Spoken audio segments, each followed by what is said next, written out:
প্রিয় ষষ্ঠ শ্রেণীর শিক্ষার্থীরা, শুভেচ্ছা নিও। আজকে আমি তোমাদের 2025 সালের বিজ্ঞান বিষয়ের নতুন বই থেকে দশম অধ্যায় গতি এর অনুশীলনী থেকে সংক্ষিপ্ত উত্তর প্রশ্নের সমাধান করে দেব। প্রথমে তোমাদের বলবো, যারা আমার চ্যানেলটি সাবস্ক্রাইব করো নাই তারা আমার চ্যানেলটি সাবস্ক্রাইব করবে এবং আমার সাথে থাকবে। তাহলে চলো আমরা ক্লাস শুরু করি। বিজ্ঞান দশম অধ্যায় গতি এর সংক্ষিপ্ত উত্তর প্রশ্ন। লক্ষ্য করো, পাঠ্য বইতে 5টি সংক্ষিপ্ত উত্তর প্রশ্ন দেওয়া আছে। 1, পর্যাবৃত্ত গতি কাকে বলে, দুটি উদাহরণ দাও। 2, ঘূর্ণন গতি ও ঘূর্ণন চলন গতির মধ্যে পার্থক্য কি। 3, চিত্রসহ সরণ ব্যাখ্যা করো। 4, দ্রুতি ও বেগের মধ্যে পার্থক্য কি। এবং 5, মন্দন ও ত্বরণের মধ্যে পার্থক্য কি। তাহলে চলো এখন আমরা এই 5টি প্রশ্নের সমাধান দেখে নিই।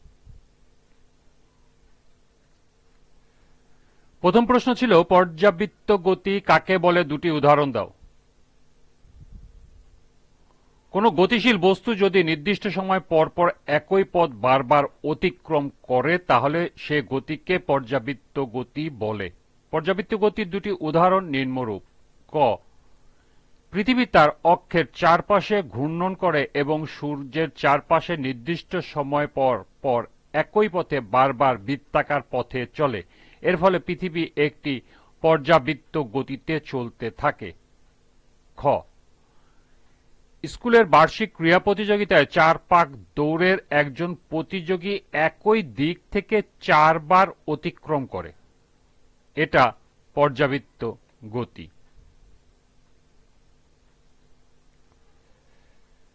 দ্বিতীয় প্রশ্ন ছিল, ঘূর্ণন গতি ও ঘূর্ণন চলন গতির মধ্যে পার্থক্য কি। ঘূর্ণন গতি ও ঘূর্ণন চলন গতির মধ্যে পার্থক্য নিম্নরূপ। ক, ঘূর্ণন গতি হল যখন কোনো বস্তু তার নিজ অক্ষ বরাবর ঘোরে তখন তাকে ঘূর্ণন গতি বলে। অন্যদিকে যখন কোনো বস্তুর একই সাথে চলন গতি এবং ঘূর্ণন গতি উভয়ই থাকে তখন তাকে ঘূর্ণন চলন গতি বলে। খ, ঘূর্ণন গতি একটি মাত্র গতি থাকে, অপরদিকে ঘূর্ণন চলন গতির দুটি গতি থাকে। গ, ঘূর্ণন গতি ক্ষেত্রে ঘূর্ণনটা থাকে সরল, আর ঘূর্ণন চলন গতির ক্ষেত্রে ঘূর্ণন থাকে জটিল। সর্বশেষ একটি উদাহরণ দেওয়া আছে, বৈদ্যুতিক পাখার গতি হল ঘূর্ণন গতি, অন্যদিকে গড়িয়ে যাওয়া বলের গতি হল ঘূর্ণন চলন গতি।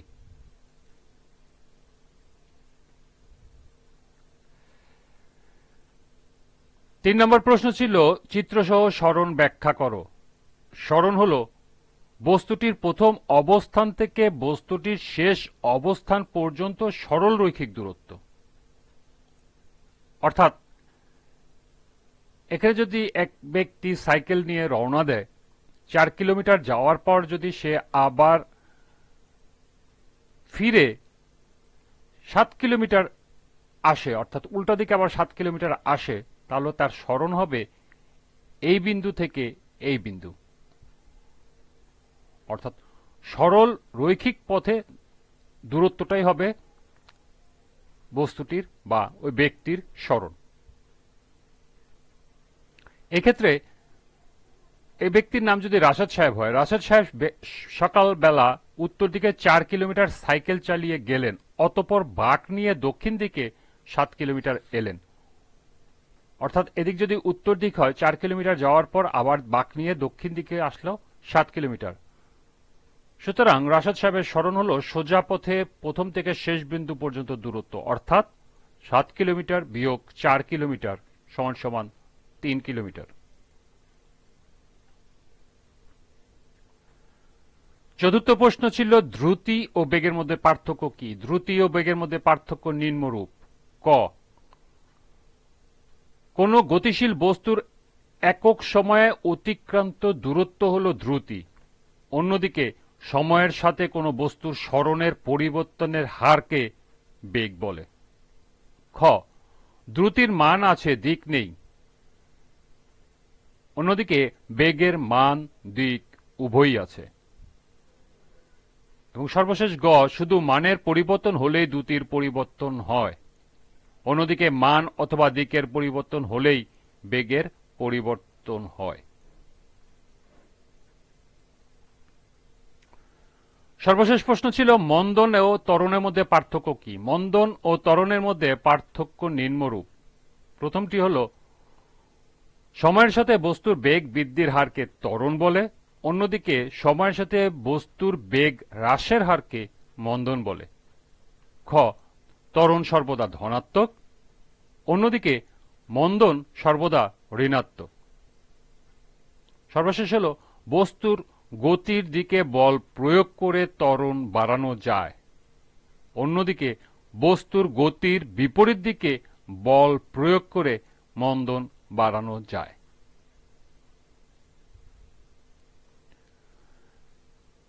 এই ছিল 5টি সংক্ষিপ্ত উত্তর প্রশ্নের সমাধান। আজকের ক্লাসটি এ পর্যন্তই।